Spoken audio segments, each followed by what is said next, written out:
تشریف لے گئے، یہ صحابی رسول ہیں۔ یہ کون ہے؟ انہوں نے کہا کہ انی لمن ینکر ابن القدن، فرمایا میں تمہیں اپنا تعارف کرواتا ہوں، جو مجھے نہیں جانتے وہ سنو، سنے وہ، انی علی دین حسین و حسن، یزیدیوں میں تمہیں اپنا تعارف کرواؤں، تم کہتے ہو نا کہ ہم دین اسلام پہ ہیں۔ بڑا خوبصورت جواب دیا صحابی رسول نے، بڑا خوبصورت، فرمایا تم کہتے ہو نا ہم دین اسلام پہ ہیں، مجھ سے بھی سنو میں کون سے دین پہ ہوں، میں حسین اور حسن کے دین پہ ہوں۔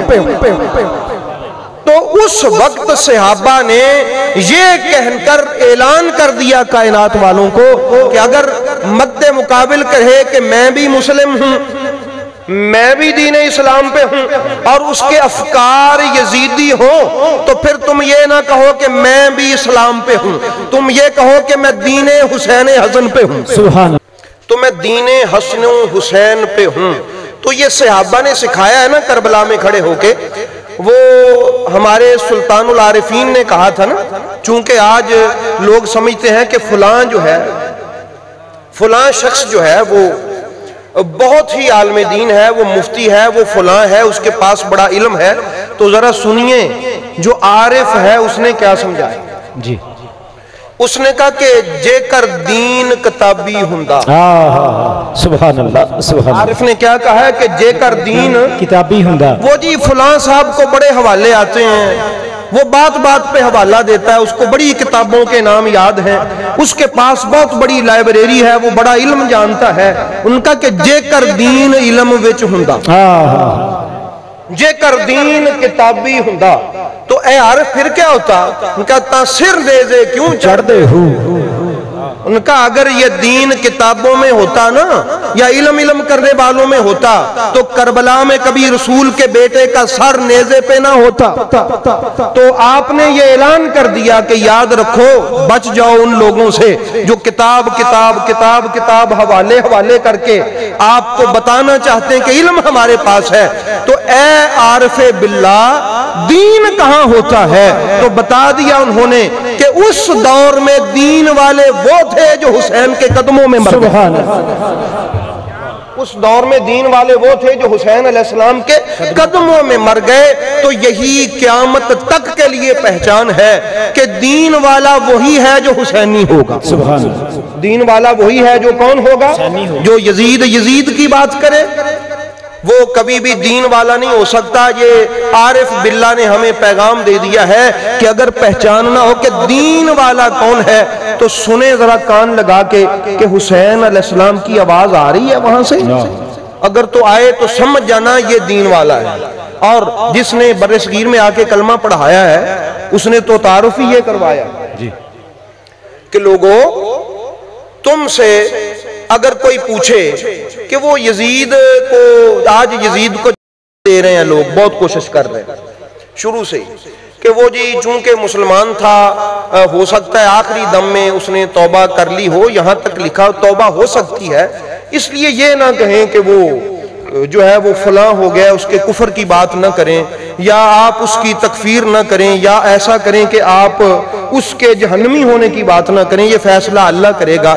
تو احباب گرامی، وہ تاجدار اجمیر نے، خواجہ اجمیر نے کہا کہ دین است حسین، سبحان اللہ۔ تمہیں پتہ ہے یزید نے کس کو قتل کیا؟ دین کو۔ کس کو؟ دین کو۔ وہ کہتے ہیں جی عالم دین کی آپ توہین کریں تو کفر ہو جاتا ہے، تو جو پورے دین کی توہین کرے اس سے کیا ہوتا ہے؟ وہ ابھی بھی مسلمان ہی ہوتا۔ وہ ایک مولوی صاحب ہے ادھر ہمارے گاؤں کے پاس ہی، ہمارے گاؤں ہے، چھوٹے سے ہیں، تو میں بڑی دیر سے سمجھ رہا تھا کہ یہ فتنہ تو ان کی طبیعت میں پایا جائے گا۔ انہوں نے ڈائریکٹلی مجھ سے کہا کہ شاہ جی آپ واحد ہیں خطیب جو یزید کو کافر کہتے ہیں، اہل سنت تو یزید کو کافر نہیں کہتے۔ احباب گرامی، امام احمد بن حنبل جو میرے غوث کا امام ہے، واہ سبحان اللہ، ان کا عقیدہ بھی یہی ہے، میرے غوث کا عقیدہ بھی یہی ہے کہ یزید تو تھا ہی کافر۔ بے شک جو کافر کی طرفداری کرے تو آپ سمجھ جائیں کہ یہ کیسا ہے۔ تو یہ بات آپ یاد رکھیں گے کہ نہیں رکھیں گے؟ امام احمد بن حنبل ہمارے اہل سنت کے امام ہیں، کوئی وہابیوں کے امام نہیں ہے۔ میرے غوث کے امام ہیں جن کو میرے غوث اعظم نے کہا کہ یہ میرا امام ہے، انہوں نے کہا ہے کہ میں کہتا ہوں کہ یزید کافر ہے، تم ادھر ادھر کی بات نہ کرو۔ تو احباب گرامی، تو اس لیے اب بھی اگر کوئی کہے کہ ہم یزید کے بارے میں بات نہیں کرتے تو آپ سمجھ جائیں کہ اس کے دل کے کسی خانے میں یزید کی طرفداری تو موجود ہے۔ تو یہ بات ذہن نشین رکھیں کہ سرکار کے صحابہ کرام یزید کے خلاف تھے۔ صحابہ یزید کے کیا تھے؟ اب امام حسین علیہ السلام شہید ہو گئے، سوال کرتے ہیں کچھ لوگ جو صحابہ کی بے ادبی کرنا چاہتے ہیں، وہ جی صحابی ساتھ نہیں تھے۔ احباب گرامی یاد رکھیں، جب مولا حسین علیہ السلام کربلا میں تھے تو ہزاروں کی تعداد میں صحابہ جیل میں تھے۔ ہزاروں کی تعداد میں صحابہ کہاں تھے؟ جیل میں تھے۔ تو وہ صحابی جب جیل سے نکلے تو تحریک توابون چلائی، وہ کنہوں نے چلائی تھی؟ صحابہ میں نہیں، صحابہ نے چلائی تھی۔ تو اس سے پتہ چلا کہ صحابہ یزید کے خلاف تھے، صحابہ یزید کے خلاف جہاد کرتے تھے، صحابہ میرے آقا حسین کی غلامی میں تھے، ان کی اقتداء میں تھے۔ اگر وہ اس وقت جیلوں میں نہ ہوتے تو کربلا میں ہوتے، اس وقت وہ جیلوں میں نہ ہوتے تو کہاں ہوتے؟ کربلا میں ہوتے۔ تو احباب گرامی، پھر یہ جو لوگ کہتے ہیں کہ صحابہ ساتھ نہیں تھے، ان کو یہ بات بھی یاد رکھنی چاہیے، بھئی ہم صحابہ کرام کے بھی وکیل ہیں، اہل بیت اطہار کے خادم ہیں، وکالت کرتے ہیں، ساتھ میں صحابہ کی بھی وکالت کرتے ہیں۔ یہ جو مدینہ طیبہ میں یزید نے مسجد نبوی میں گھوڑے بندوائے تھے، اذانیں معطل ہوئی تھی، عبادتیں معطل ہوئی تھی، اور سینکڑوں صحابہ قتل ہوئے، ہزاروں تابعین قتل ہوئے، کتنی عورتوں کی عصمت دری کی گئی۔ اس کی وجہ کیا تھی؟ اس کی وجہ یہ تھی کہ مدینے کے صحابہ نے نعرہ لگایا تھا کہ یزید بدبخت ہے، یزید کے ہاتھوں میں ہاتھ نہیں دیا جا سکتا، یزید لعین ہے، خبیث ہے، پلید ہے، ہم اس کی بیعت توڑتے ہیں، ہم اس کے کوئی بیعت بوت کے قائل نہیں ہیں۔ تو یہ وجہ بنی تھی کہ صحابہ قتل ہوئے تھے۔ یہ بھی بات یاد رکھنی چاہیے کہ وہ جو مدینہ طیبہ پہ حملہ ہوا تھا وہ صحابہ کی یزید کی خلاف ہونے کی وجہ سے ہوا تھا۔ اس لیے اگر کوئی آپ سے بات کرے بولے والے سنیوں سے کہ وہ صحابہ جی ساتھ نہیں تھے، تو آپ ان سے پوچھ سکتے ہیں کہ وہ جو واقعہ حرہ ہوا تھا مدینہ میں، جو یزید نے مسجد نبوی پہ مدینے پہ حملہ کر کے صحابہ کو قتل کیا تھا، اس کی وجہ کیا تھی؟ وجہ یہ تھی کہ صحابہ نے یزید کے خلاف علم بغاوت بلند کیا تھا۔ پتہ چلا کہ صحابہ ساتھ بھی تھے، صحابہ بعد میں بھی حسین پاک علیہ السلام کے نقش قدم پہ تھے اور یزید کے مخالف تھے۔ یہ ایک بات آپ یاد رکھیں گے کہ نہیں رکھیں گے؟ بھئی ہمارے اس سٹیج سے یہ بات آپ یاد رکھیں گے کہ نہیں کہ صحابہ کچھ ساتھ شہید بھی ہوئے، ان کی اولاد بھی شہید ہوئی، اور باقی صحابہ نے بعد میں یزید کے خلاف علم بغاوت بھی بلند کیا، اور یزید سے لڑائی کر کے شہادت کے مرتبے پہ بھی فائز ہوئے۔ وہ بھی آپ یوں سمجھیں کربلا کا سیکنڈ پارٹ تھا۔ کربلا معلّہ کا کیا تھا؟ سیکنڈ پارٹ تھا، کیونکہ وہ کربلا معلّہ میں انہوں نے کہا کہ امام حسین علیہ السلام بالکل آپ نے یہ جو اس کے خلاف علم اٹھایا تھا وہ حق پر تھا، ہم بھی حسین پاک کے ساتھ ہیں۔ تو یہ بات آپ نے یاد رکھنی ہے۔ ایک تو آج کی گفتگو کا یہ حصہ تھا۔ احباب گرامی، کچھ لوگ ہیں وہ یہ کہتے ہیں کہ امام حسین علیہ السلام، آپ نہیں کہتے، آپ کی تربیتی نشست آپ یوں کہیں، آپ تو سب ماننے والے تشریف فرما ہیں، آپ نہیں کہتے، آپ تو محبت والے ہیں، یعنی خدا نخواستہ آپ کے کان میں کہیں سے آواز پڑ سکتی ہے کہ نعوذ باللہ امام حسین علیہ السلام کی یہ جو آپ کا خروج تھا یہ کسی دنیاوی مقصد کے لیے تھا۔ میں آپ کو آپ کا جو خطبے کے الفاظ ہیں امام حسین علیہ السلام کے، وہ آپ کی سماعتوں کی نظر کر دوں تاکہ پتہ چلے کہ امام حسین علیہ السلام کس مقصد کے لیے نکلے تھے اور آپ نے کیا اعلان فرمایا تھا۔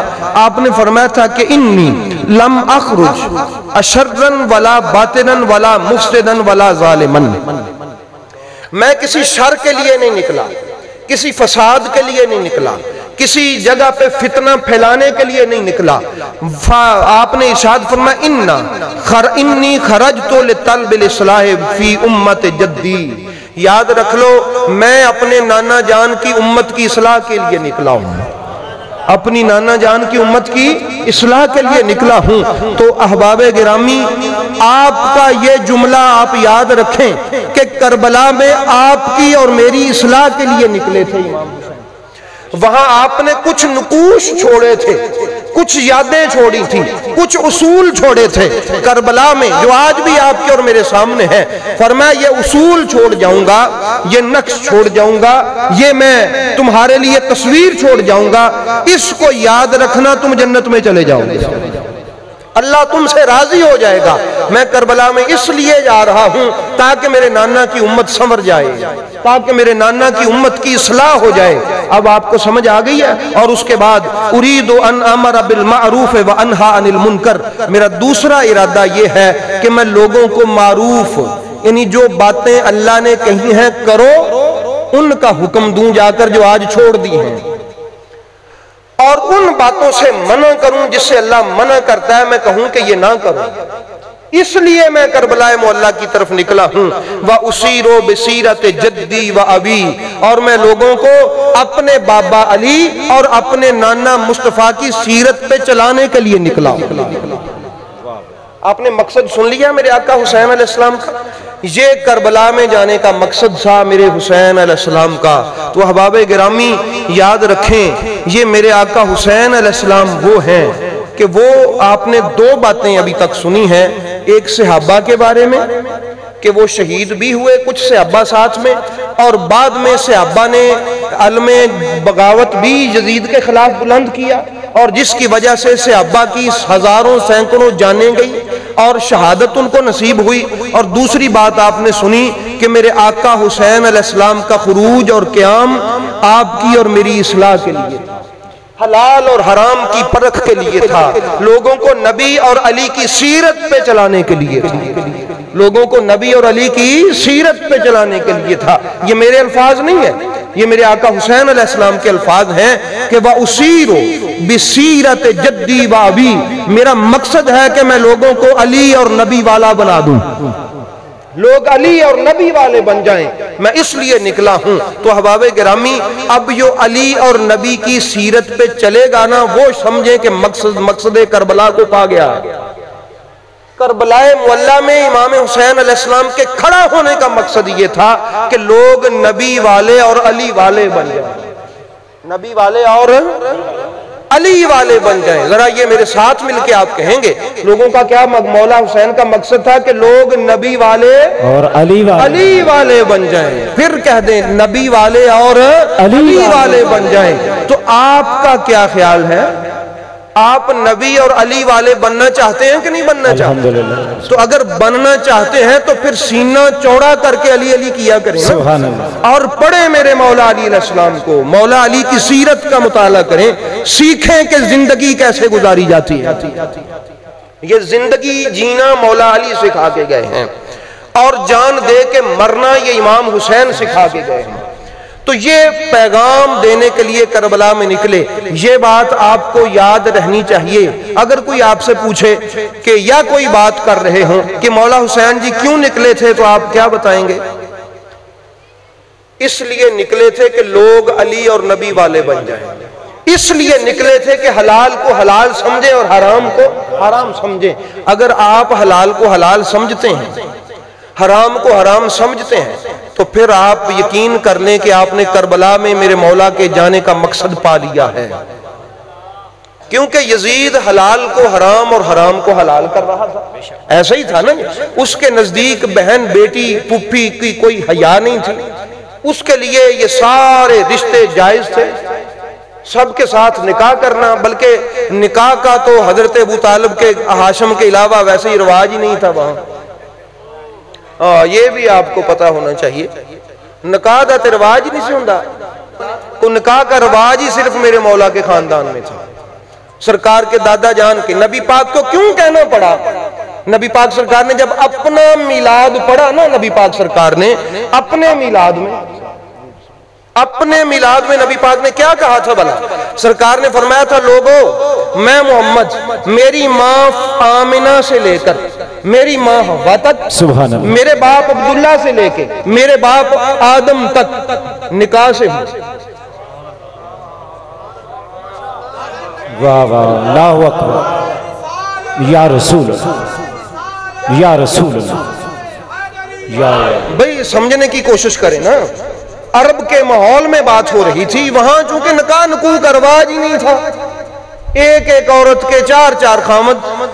بھئی یہ حقیقت ہے، میں آپ کو لکھا ہوا بھی دکھا سکتا ہوں، 10 خامد، بڑے بڑے نامور حضرات کے میں 4 آبا کو جانتا ہوں، یقین جانیے، بڑے بڑے نامور حضرات کو کہ 4 باپوں سے میں متعارف ہوں، بڑے بڑے نامور وہ لوگ ہیں۔ تو احباب گرامی یہ رواج تھا، میرے نبی نے فرمایا میرا خاندان نکاح والا تھا، ہماری حویلی سے باہر جیسے بھی لوگ ہیں، حضرت ہاشم کی حویلی نکاح والی، سبحان اللہ، حضرت عبد المطلب کی حویلی نکاح والی حویلی ہے، ان کی 4 دیواری نکاح والی 4 دیواری ہے، حضرت ابو طالب کی 4 دیواری نکاح والی 4 دیواری ہے، جناب علی و مصطفیٰ کی 4 دیواری نکاح والی 4 دیواری ہے۔ بھئی بات سمجھ گئے آپ؟ تو یہ سسٹم ہی نہیں تھا۔ تو اس لیے احباب گرامی آپ یہ بات سمجھ جائیں کہ مولا کائنات کے گھر میں پاکیزگی ہی پاکیزگی، سبحان اللہ، اللہ نے فرمایا یہ پاکیزہ لوگ ہیں، یہ پاکیزگی ان کا مقدر ہے، بلکہ پاکیزگی کا مقدر ہے کہ ان کو یہ خاندان ملا ہے۔ بھئی سمجھ گئے آپ؟ تشریف رکھیں، بیٹھ جائیں۔ اچھا اب مولا حسین کون ہے؟ مولا حسین وہ ہیں کہ جب کائنات میں آتے ہیں تو اللہ فرماتا ہے کہ جبریل جاؤ اللہ اللہ، میرے محبوب کو جا کے مبارکباد پیش کر دیں۔ سبحان اللہ، جبریل آتے ہیں، آپ مجھے ذرا ڈھونڈ کے بتائیں کیا کوئی اور گھر بھی ہے جہاں بیٹا پیدا ہو تو اللہ مبارک بھیجے؟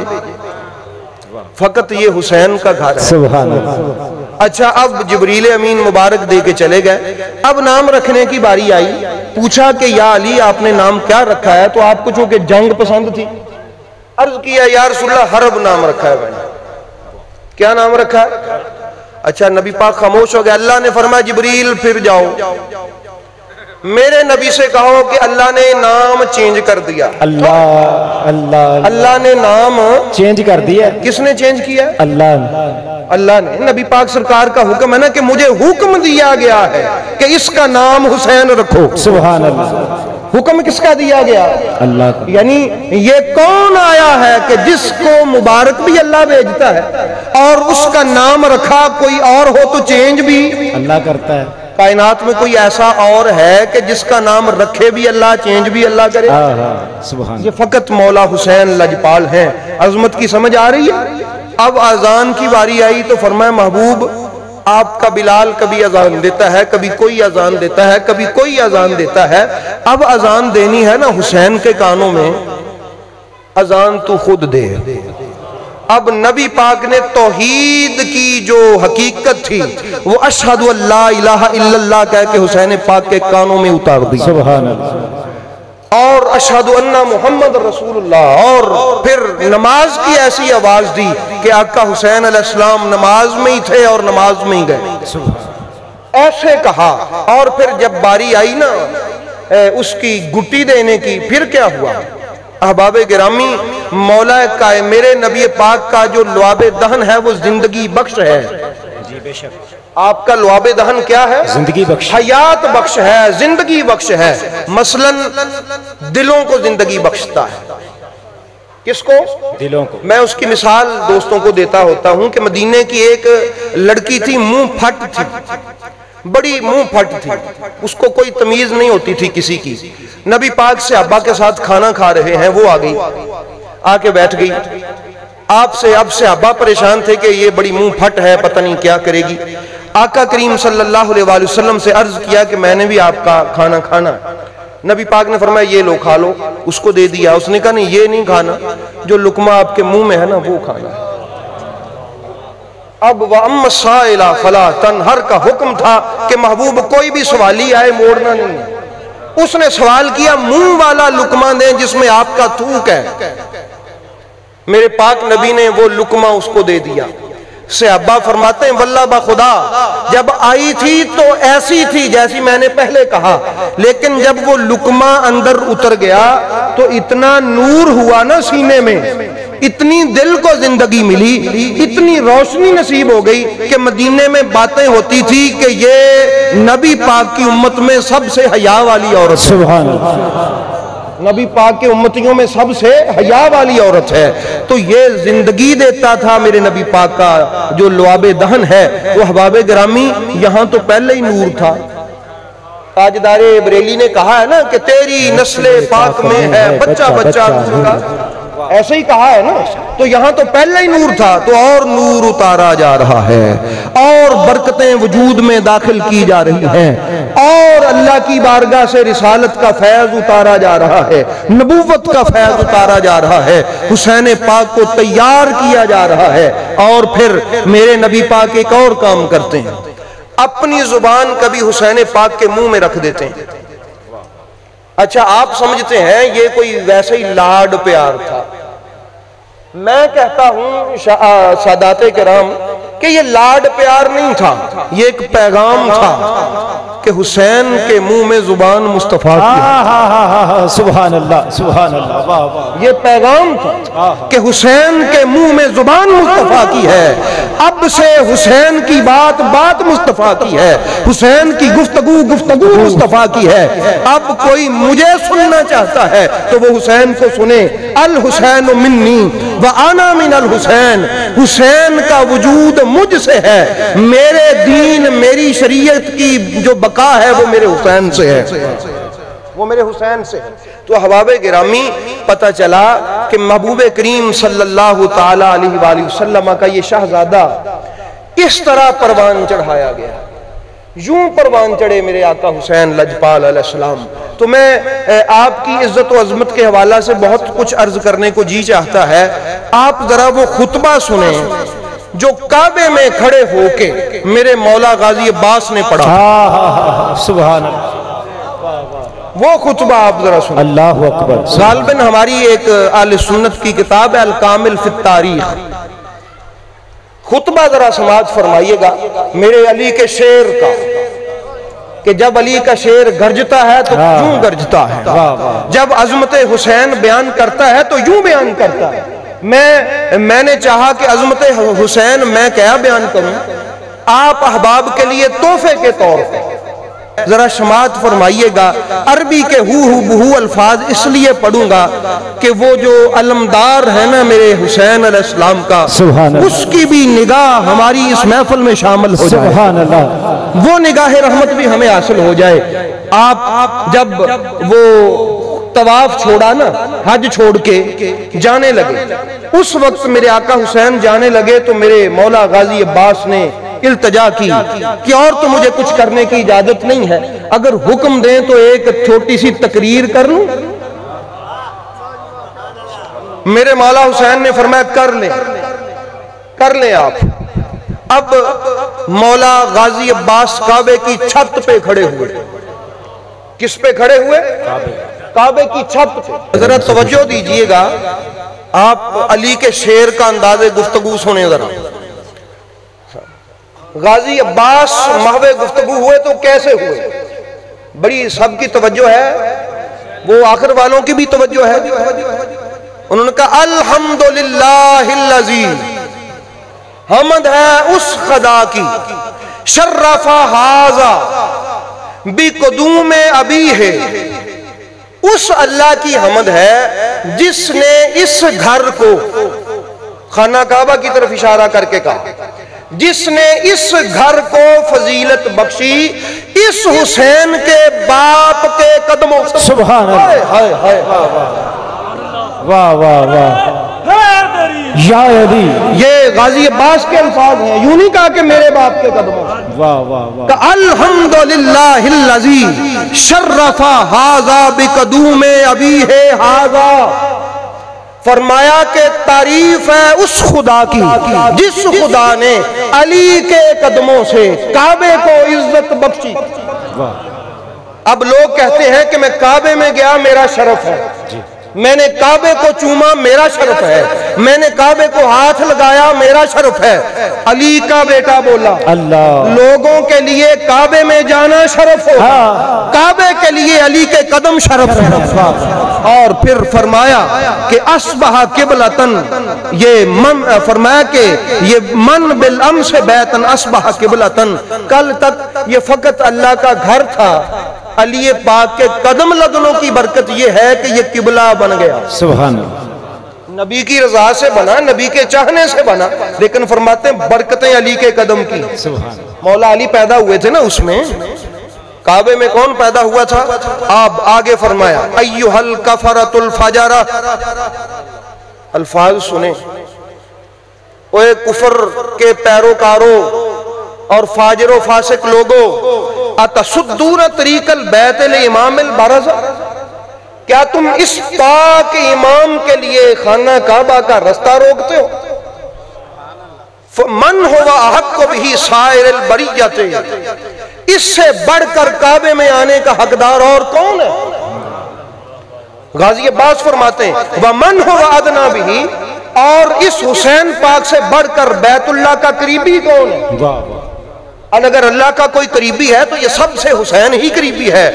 لولا حکم اللہ الجلیۃ و اسرارہ العلیہ، اگر اللہ تعالیٰ کے عالی شان حکم اور اس کے اسرار میرے درپیش نہ ہوتے، میں آپ کو بتاتا پھر کیا ہوتا۔ واختبار البریۃ، اور لوگوں کے آزمائش میں مبتلا ہونے کا خوف نہ ہوتا، تو سنو میرے آقا حسین کی شان کیا ہے، سنو میرے آقا حسین کی شان کیا ہے۔ لوگ کسی آزمائش میں مبتلا نہ ہو جائیں، لوگ کہیں کسی آزمائش میں مبتلا نہ ہو جائیں، اس لیے ایسے نہیں ہوا۔ اگر یہ خوف نہ ہوتا تو پھر کیا ہوتا؟ لطار البیت الیہ قبل ان یمشی لدیہ، اس سے پہلے کہ حسین کعبے کی طرف آتا، یہ کعبہ اٹھ کے حسین کے قدموں میں جاتا۔ سبحان، یہ کعبہ خود اڑ کے حسین کا استقبال کرنے کے لیے جاتا۔ تم کعبے کی بات کرتے ہو کہ ہم حسین پاک کو کعبے سے روکتے ہیں؟ انداز گفتگو سنا اور عظمت حسین کا لیکچر سنا غازی عباس سے آپ نے؟ حضور میرے غازی عباس فرماتے ہیں قد استلم الناس الحجر، لوگ حجر اسود کو چومنے میں شرف سمجھتے ہیں، والحجر یستلم یدیہ، اور حجر اسود میرے آقا حسین کے ہاتھ چومتا ہے۔ سبحان اللہ، حجر اسود میرے حسین لاجپال کے ہاتھ چومتا ہے۔ اس کے بعد فرمایا وَلَوْ لَن تَكُمْ مَشِيَّةٌ مَوْلَايَ مَجْبُولَةً مِّن مَشِيَّةِ الرَّحْمَانِ، اصل میں مسئلہ یہ ہے کہ حسین پاک کی مشیت وہی ہے جو رحمان کی مشیت ہے۔ اگر یہ مسئلہ درمیان میں نہ ہوتا تو پھر سنو پھر کیا ہوتا؟ لَوَقَعَتْ عَلَيْكُمْ كَالسِّكْرِ الْغَضْبَانِ عَلَىٰ أَصَافِيرِ الطَّيَّرَانِ، جس طرح ایک غضبناک عقاب شاہین باز چڑیوں پہ گر کے ان کو چیر دیتا ہے، اگر میرے مولا حسین درمیان میں نہ ہوتے تو میں بھی تم پر گرتا اس عقاب کی طرح اور تمہیں چیر کے ٹکڑے کر کے رکھ دے۔ سبحان اللہ، یہ غضب اور یہ غصہ تھا غازی عباس پاک کا، یوں گرتا میں تمہارے اوپر۔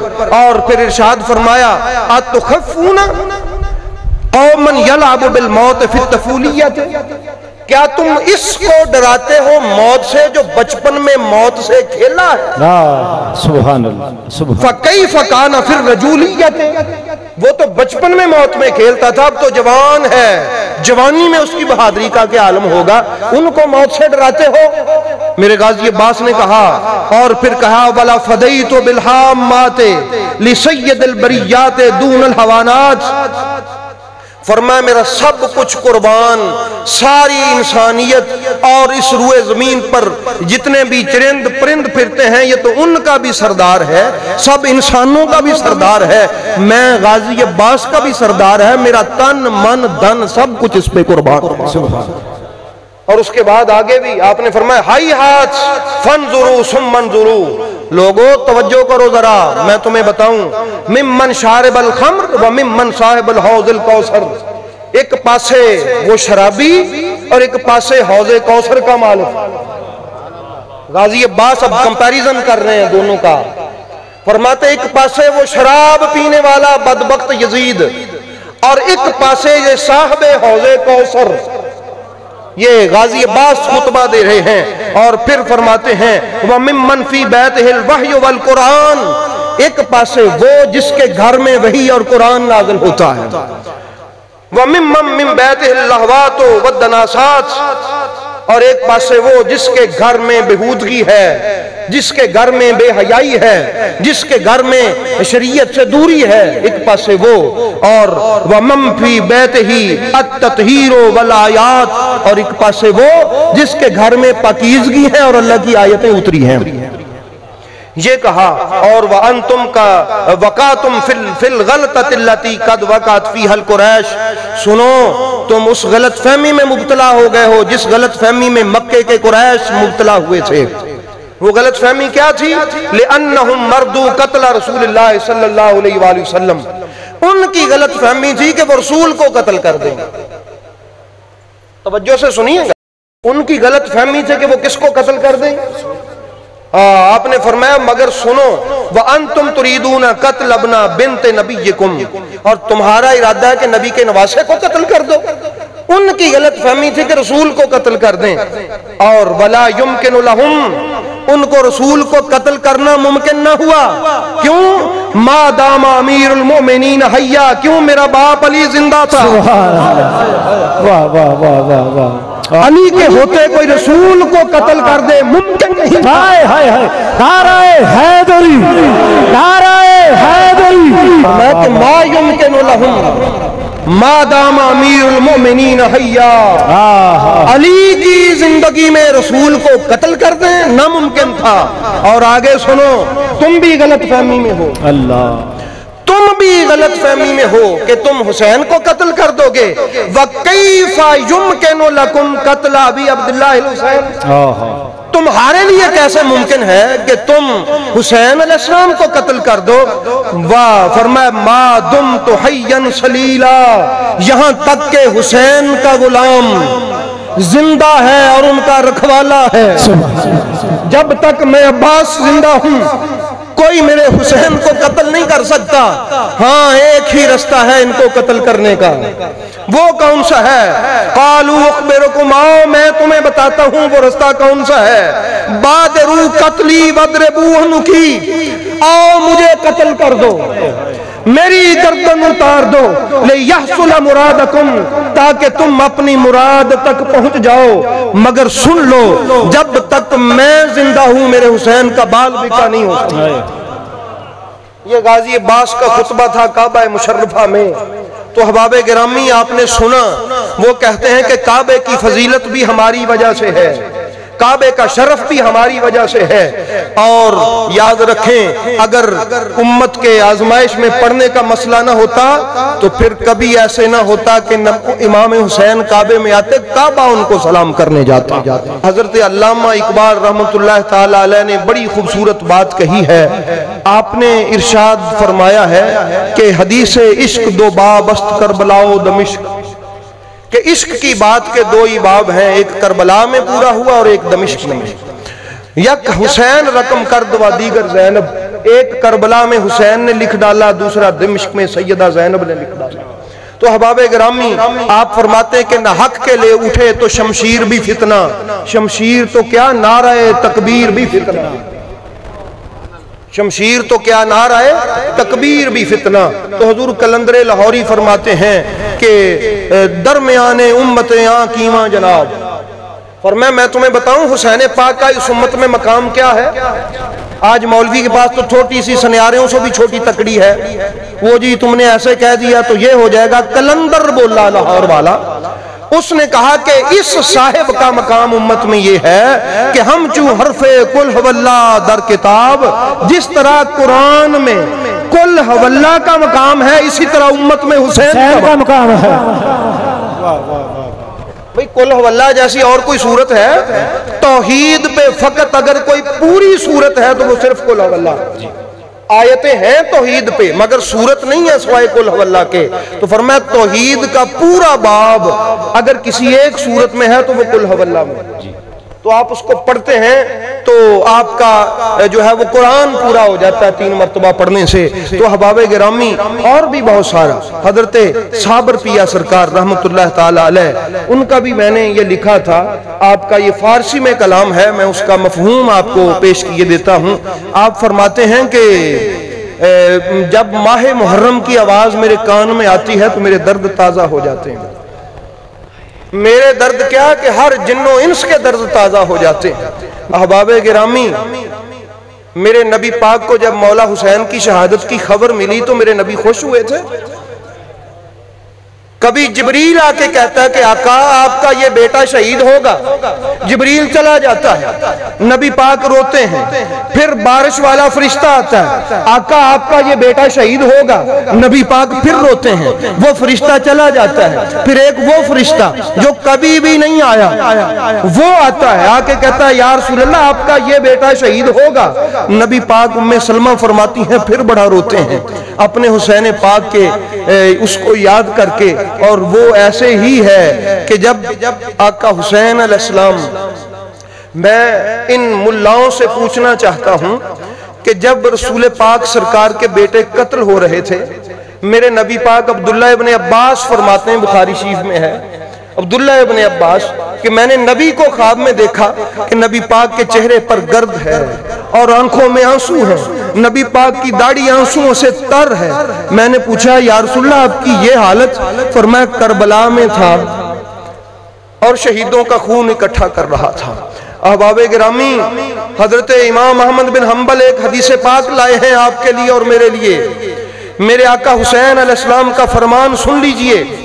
اس بارے میں فضائل صحابہ کتاب کا نام ہے، لکھنے والے سنیوں کے امام اہل سنت کے امام احمد بن حنبل ہیں، اور اس حدیث کو روایت کرنے والے مولا حسین لجپال ہیں۔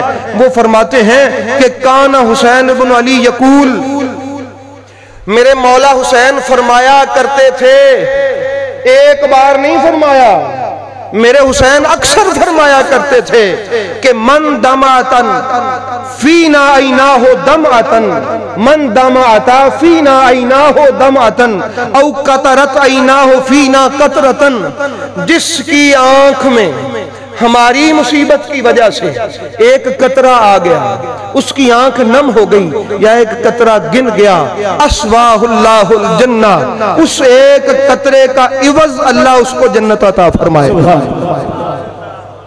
یہ جو مولوی کہتے ہیں کہ شہید پہ خوش ہونا چاہیے، کیا یہ میرے نبی پاک کو کہتے ہیں نا نبی زندہ ہے، نبی پاک سنتے ہیں، نبی پاک حیات ہیں، چلو یہاں نہیں تو مدینے میں جا کے جرت رکھتا ہے کوئی مولوی، وہ نبی سے جا کے کہے کہ یا رسول اللہ آپ کیوں روئے تھے، شہید پہ تو خوش ہونا چاہیے۔ تو احباب گرامی، کیا ہمیں رونا نہ آئے اس بات کا کہ جب حضرت علی اکبر کو روانہ کیا میرے مولا حسین نے تو وہ شبیہ مصطفیٰ تھے، ان کے پیچھے پیچھے چلے میرے مولا حسین، کچھ دور تک گئے میرے مولا حسین اور پھر ایک ٹیلے پہ جا کے کھڑا ہو گئے۔ کیا میں اس بات سے نہ روں؟ میں نے تو وہ جگہ دیکھی ہے جہاں میرے مولا حسین کا مزار ہے، وہ تھوڑا سا اونچی جگہ ہے، جہاں بیبیوں کا خیمہ ہے وہ نیچی جگہ تھی، پست تھی۔ پوچھا گیا یا آقا حسین یہ جگہ نیچی ہے، پست ہے، آپ نے یہاں بیبیوں کے خیمے لگائے ہیں؟ فرمایا ہم نے قتل ہونا ہے، ہماری بیٹیاں ہمیں قتل ہوتا کیسے دیکھیں؟ کیا میرے آقا حسین کی وہ بات ہمیں نہ تڑپائے کہ سیدہ زینب پاک سلام اللہ تعالی علیہا ٹیلے پہ کھڑی ہیں اور ان کے سامنے ان کے بھائی حسین کا سر اتارا جا رہا ہے، اور کیا یہ بات ہمیں رلائے نہ؟ وہ ایک جملہ میرے مولا حسین کا تڑپاتا ہے خدا کی قسم کہ جب حضرت علی اکبر کے سینے سے برچھی کا پھل نکال رہے تھے نا گود میں رکھ کے، تو جب بال سفید ہو رہے تھے سیاہ سے، تو میرے مولا حسین کا ایک جملہ ہمیں بار بار تڑپاتا ہے، جس کو گود میں رکھ کے کہا تھا میرے مولا حسین نے کہ اکبر، علی اکبر تیرا باپ بوڑھا ہو گیا، تیرا باپ حسین اب بوڑھا ہو گیا، تو دنیا سے چلا گیا، تیرا باپ حسین بوڑھا ہو گیا۔ احباب گرامی، کیا اس بات پہ روئے نا کہ اس چھوٹے سے بچے کو تیر مارا جس کو تیر کھا کے یہ بھی نہیں پتا کہ روتے ہیں کہ ہنستے ہیں؟ اس بات پہ رونا نہ آئے؟ کہ میرے رسول پاک کی بیٹیوں کو ہاتھ باندھے گئے۔ جب امام حسین روانہ ہونے لگے تو سیدہ زینب نے کہا کہ بھائی حسین مجھے اپنی گردن کو بوسہ دینے دیجئے۔ بوسہ دیا، انہوں نے کہا مجھے اپنے ہاتھوں کو بوسہ دینے دیجئے۔ اب یہ بوسے کا تبادلہ ہوا تو پتہ چلا سیدہ زہرا نے کہا تھا کہ بیٹی زینب میرے بیٹے حسین کو جب روانہ کرو نا تو میری طرف سے اس گلے کا بوسہ لینا جو اللہ کی راہ میں کٹنے جا رہا ہو۔ تو آپ نے فرمایا مجھے بھی میرے بابا علی نے کہا تھا کہ بیٹا حسین میری بیٹی کے وہ ہاتھ چوم لینا جو اللہ کے راستے میں باندھ کے گلیوں بازاروں میں دے کے، کیا ہمیں وہ بات تکلیف نہ دے؟ اب آپ خیال کریں نا، آپ سوچیں کہ آپ کو کوئی قتل کر دے، آپ کا سارا قبیلہ کوئی مار دے، آپ کی لاشیں پڑی ہوں، آپ کی جوان بیٹی، آپ کی بیویوں کو، آپ کی بیٹیوں کو، بہنوں کو کوئی ہاتھ باندھے اور باندھ کے بازار میں لے کے چلے قطار میں کھلے منہ بے پردہ۔ وہ ہماری بیٹیاں نہیں تھی، وہ رسول کی بیٹیاں تھی۔ یہ قتل حسین سے بڑا غم ہے سادات کے لیے، یہ حسینیوں کے لیے رسول پاک کے بیٹے کے قتل سے بڑا دکھ ہے۔ ہمیں وہ لمحے بھول نہیں سکتے جب ہمیں پتہ چلتا ہے آج وہ دن ہے جس دن رسول زادیوں کو بازاروں میں دل پھٹتا ہے۔ ملا مشورے دیتا ہے کہ تو نہ رو، غم نہ کر، اس کا رسول سے کوئی رشتہ نہیں ہے۔ احباب گرامی مولا حسین فرماتے ہیں کہ کوئی ہماری مصیبت کو یاد کر کے رویا تو ہم اسے جنت لے کے دیں گے۔ میں ماتم کی بات نہیں کر رہا، میں رونے کی بات کر رہا ہوں۔ رونے پہ پابندی نہیں ہے کہ ہم اس بات کو یاد کر کے نہ روئیں کہ آقا حسین علیہ السلام کی 4 سال کی بیٹی گھوڑے کے قدم پکڑ کے اس کی ٹانگیں پکڑ کے بیٹھی ہے اور کہتی ہے کہ اے سواری میرے بابا کو نہ لے کے جا۔ کیا ہم کو جب یہ بات یاد آتی ہے تو نہ دل تڑپے، نہ رونا آئے؟ کیا ہم یہ بات یاد کر کے نہ روئیں کہ جب سیدہ زینب سلام اللہ تعالیٰ علیہا سیدہ سکینہ کو ڈھونڈتے ڈھونڈتے پہنچیں تو دیکھا کہ سیدہ سکینہ امام حسین علیہ السلام کے لاش مبارک کے پاس بیٹھی رو رہی ہیں اور پھپھی جان سے کہتی ہیں کہ پھپھی میں تو عادی تھی سینے پہ سونے کی، سینے پہ تیر اتنے ہیں کہ اس سینے پہ اب میں اپنا سر بھی نہیں رکھ سکتی، لیٹنے کی جگہ بھی نہیں ہے۔ کیا میرے مولا حسین علیہ السلام کی اس پاک بیٹی کے تڑپنے کو یاد کر کے دل نہ تڑپے، ہمارے دل نہ روئے؟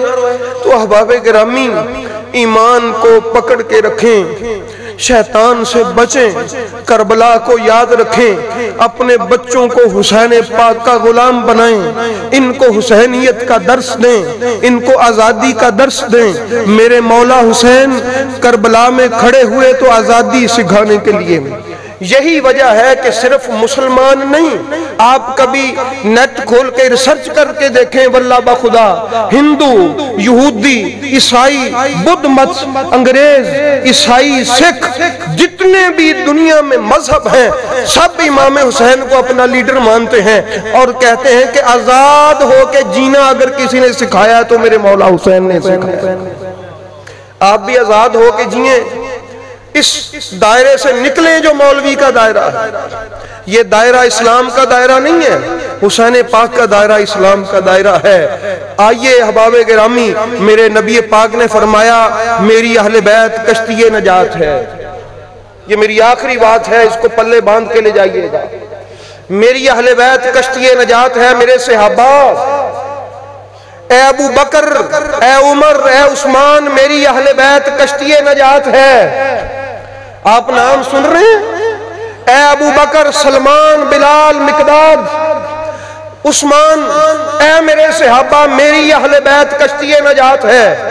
اے ابو بکر آ اس کشتی میں بیٹھ جاؤ، عمر، عثمان، سارے صحابہ اس کشتی میں بیٹھ جاؤ اور قیامت تک کے ایمان والوں کو کہو کہ آؤ آؤ تم بھی اس کشتی میں بیٹھ جاؤ۔ اے میرے صحابہ، جو نجات لینا چاہتا ہے اس کشتی میں بیٹھ جائے۔ اب آپ سمجھ سکتے ہیں میرے نبی کیا کہہ رہے ہیں؟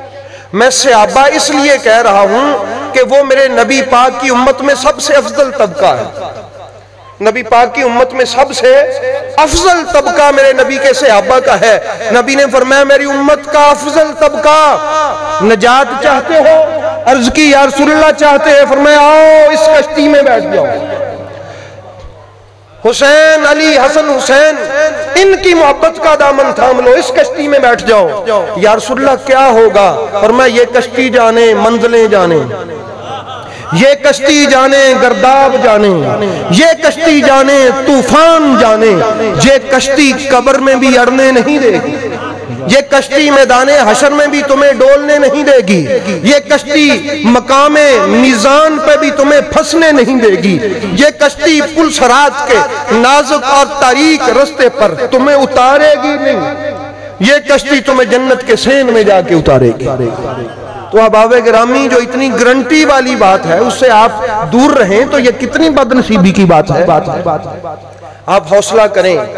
آپ کو لوگ شیعہ بھی کہیں گے, آپ کو لوگ گستاخ صحابہ بھی کہیں گے, آپ کو لوگ رافضی بھی کہیں گے, مگر احباب گرامی جو ڈر گیا ان تانوں سے وہ حسینی نہیں ہوتا. میرے حسین پاک کو لوگوں نے کیا نہیں کہا؟ یزیدیوں نے کہا نہیں کربلا میں سامنے کہ حسین تو باغی ہے, تیری نماز قبول نہیں ہے. خدا کی قسم ایسے کہا انہوں نے, تیری نماز قبول نہیں, تو نے بغاوت کی ہے, تو باغی ہے, تو جنتی نہیں ہے. احباب گرامی حسین پاک کھڑے رہے. آپ نے فرمایا جو مرضی کہو حق کا علم بردار کبھی اس کے پاؤں ڈگمگاتے نہیں ہیں, وہ کھڑا ہوتا ہے.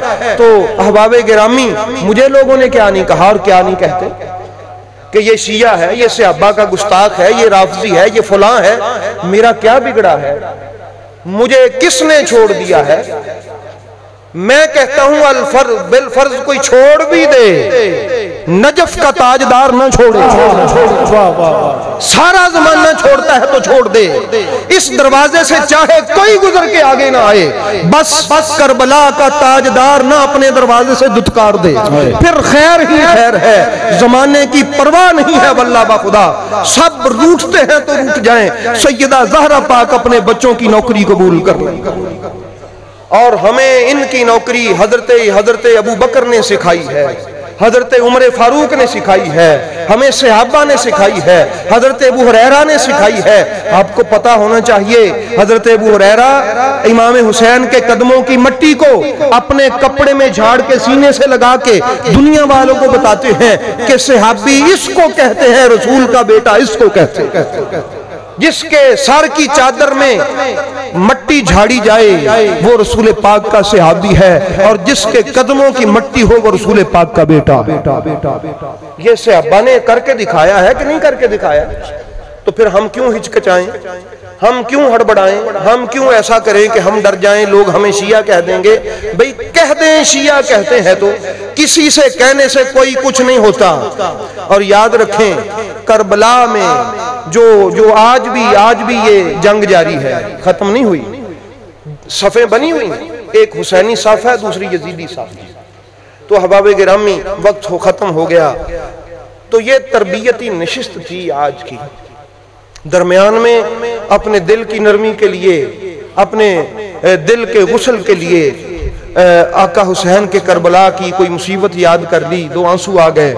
اور یقیناً اگر وہ سیدہ زہرا پاک کی بارگاہ میں قبول ہو جائیں تو میرا خدا ان کو قبول کر لے گا, کیونکہ یہ ان کے بچوں کی مصیبت کے ہیں. حضور غوث اعظم کی بات سن لیں. آپ روز فجر کے وقت کربلا کی طرف منہ کر کے کہتے حسین سیدی سندی امامی, حسین سیدی سندی امامی. کون حسین؟ رسول جدہ خیر الانامی. کون حسین؟ شفیع الخلق یوم القیامی. علیہ یا صبا بلغ سلامی, علیہ یا صبا بلغ سلامی. حسین میرا سردار ہے, حسین میری پہچان ہے, حسین میرا امام ہے. کون حسین؟ جس کا نانا تاجدار انبیاء ہے, کل مخلوق سے افضل ہے. کون حسین؟ جو قیامت والے دن مخلوق کی شفاعت کرنے والا ہے. یا صبا بلغ علیہ سلامی, اے ہوا جاتے جاتے کربلا سے گزر اور جا کے حسین پاک کے غلام عبد القادر کا سلام ان کو پیش کر. یہ میرے حضور غوث پاک کے الفاظ ہیں۔ تو قادریو آپ بھی میرے آقا حسین کو روز اٹھ کے سلام کیا کرو۔ وہ کیسا قادری ہے کہ جن کا امام تو روز سلام کرے اور اس کی صبح نہ چڑھے جب تک وہ اپنے امام کو سلام نہ کرے، اور آج کا قادری کسی خشک ملا کے پیچھے لگ جائے۔ تو اس لیے احباب گرامی، تو اللہ تعالی ہمیں یہ سمجھنے کی توفیق عطا فرمائے۔ مالک آپ کا میرا حامی و ناصر ہو۔